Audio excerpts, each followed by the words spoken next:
Hey guys, I'm Kevin from Kevin's Off-Road. Question of the day is about steering stabilizers, steering dampeners, also called in other parts of the country.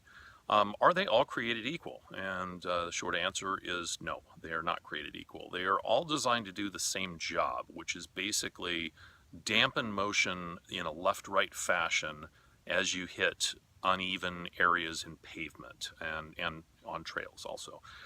So basically any of the left-right movement is dampened with a steering dampener or steering stabilizer. So you've got a 50%, 50% dampening in and out. You don't want that to be like a shock absorber. A shock absorber allows progressive dampening based on the spring assembly that you've got. Steering dampener is a 50-50 in and out. So all steering stabilizers are designed to do the same job. However, every different steering stabilizer manufacturer has a different level of dampening and a different level of maximum amount of dampening as well. So you've got the speed of the dampening and you've got the maximum amount of dampening.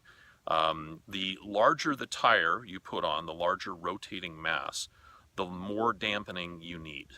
Basically, any bump that will set your tire in a slight left-right motion is enough to affect the rest of the steering system.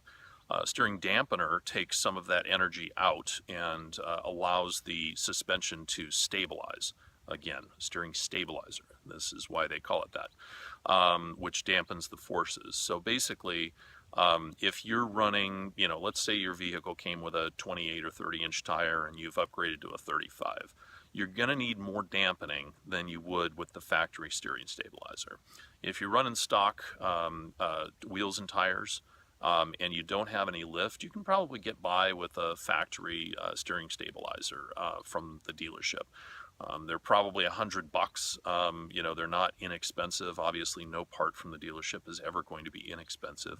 But there's lots and lots and lots of aftermarket stabilizers out there. What is very, very, very important is to find one that's of a quality design internally. And unfortunately, there's no way for you to know what that internal design is like. There are at least two major manufacturers of steering stabilizers that have what I would call an air bubble in the inside of the shock absorber. I'm certain it's not an actual air bubble, but there's a dead spot where if you take one end of the shock and you pull and push it very quickly versus the other end of the shock, I said shock, I meant stabilizer, basically there's a dead spot in there where there's no dampening going on at all. I'm not sure why it is the case, but unfortunately that's a horrible design to have on a vehicle that needs as much dampening as possible in order to stay away from triggering death wobbles. So there are certain manufacturers that make ones that do not have that dead spot. In fact, we sell two different ones on our website. And those are the kind you need, because if you allow any sort of left-right movement, you're just asking for death wobble to be triggered. Basically, if you can dampen it right up front, it's far less likely that death wobble will actually trigger. The overall takeaway from this, obviously, is that you're going to want to have more dampening the larger the tire you've got. So again, it's rotational mass, it's weight of the actual tire and wheel assembly.